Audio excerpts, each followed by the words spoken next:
Alors, bonjour Christophe Oui, Tricard. bonjour. On est aux rencontres citoyennes internationales de Vierzon. Alors, est-ce que vous vous présentez pour les gens qui ne vous connaissent pas, présenter votre ouvrage Ouais. et nous dire d'où vous venez? Ok, alors moi en fait je viens pour commencer du bout du monde, quoi, du Finistère Sud, du côté de Quimper, quoi. Et donc j'étais comment éditeur en fait de livres pendant 12 ans. J'ai eu plusieurs maisons d'édition. Et comment j'ai dû écrire 42 bouquins et BD dans ma vie, quoi.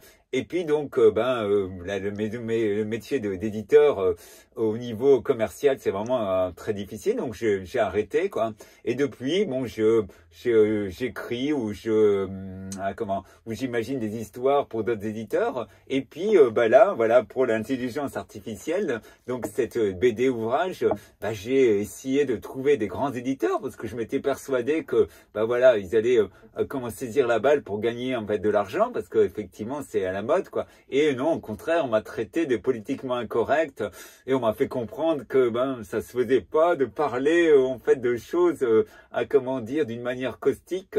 Donc comme je suis un Breton résistant, je me suis dit je vais l'éditer moi-même, quoi. Donc j'ai fait une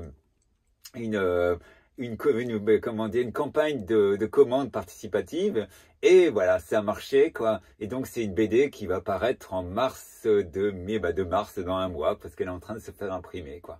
D'accord. Voilà. Et en quoi elle est caustique? Vous pouvez nous donner un ou deux exemples sans trahir en fait, voilà, je vais pouvoir, je sais pas, est-ce que ça se voit en fait, oui, on va avoir. Voilà, donc c'est des petites BD, tout ce qui a plus, gentil, quoi, mais caustique. C'est-à-dire que, l'idée d'être BD album, parce qu'il y a aussi des textes qui accompagnent, c'est de donner une information, contradictoire par rapport à tous les grands médias qui nous disent, oui, que, voilà, c'est le nouveau Dieu, que l'intelligence artificielle est la panacée, qui a zéro problème. Non, il y a, au contraire, il y a quand même beaucoup de problèmes, plus de côté négatif que de positif, quoi.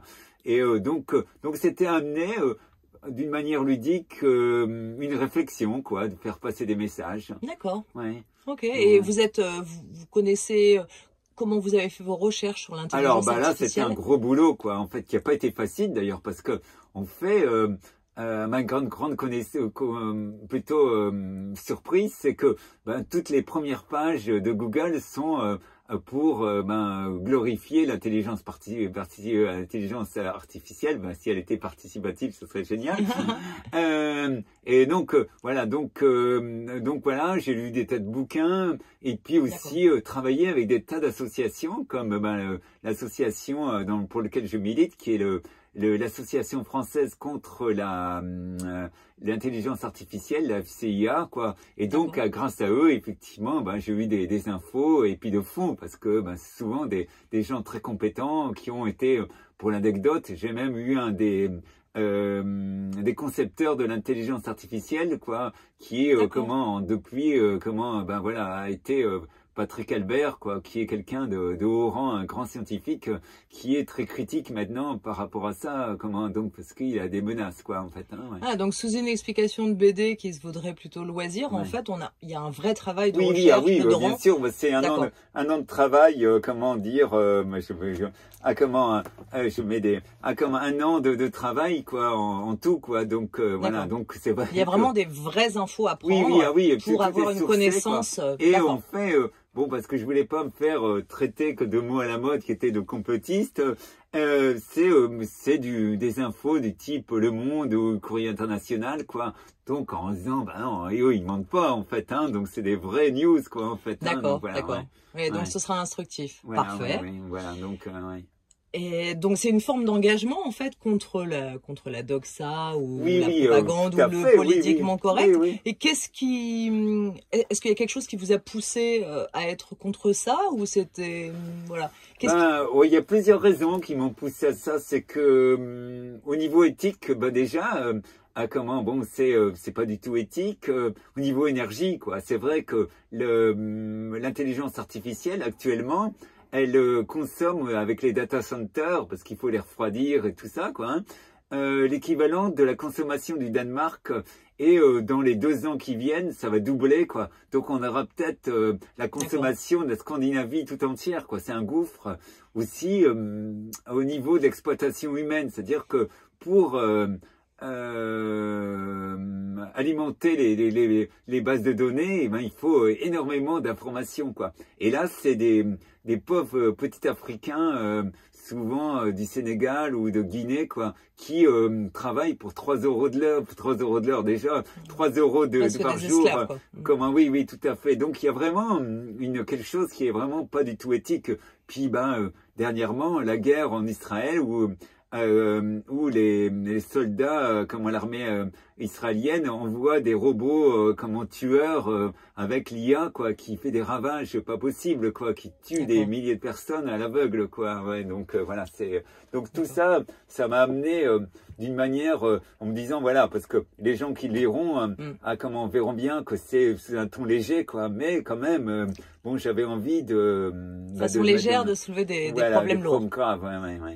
D'accord. Voilà.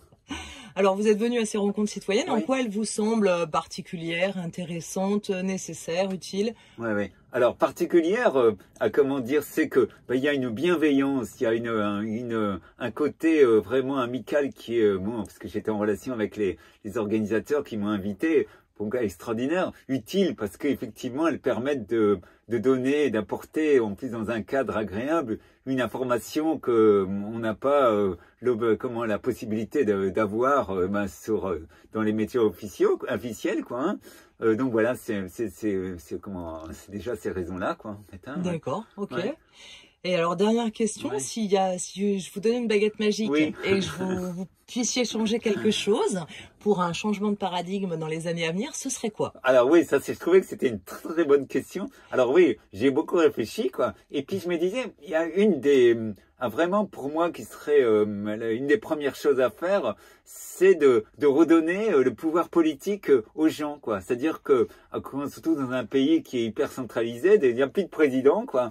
Il y a plus d'État, quoi. Par contre, c'est d'avoir les municipalités, quoi, ou même des quartiers, quoi, où justement les vraies décisions se prennent, quoi. Donc voilà, pour moi, ce serait ça, c'est-à-dire que de rendre le pouvoir politique aux gens, quoi, et décisionnaire aux gens, quoi. Donc avec des vrais budgets, en fait, avec des vraies facilités, quoi, pas des pseudo-régions, quoi, qui dépendent tous de Paris, quoi. Donc voilà. Pour moi, ce serait vraiment une des premières mesures à prendre, quoi. Ouais. D'accord. Ouais. Bah écoutez, merci beaucoup. Voilà.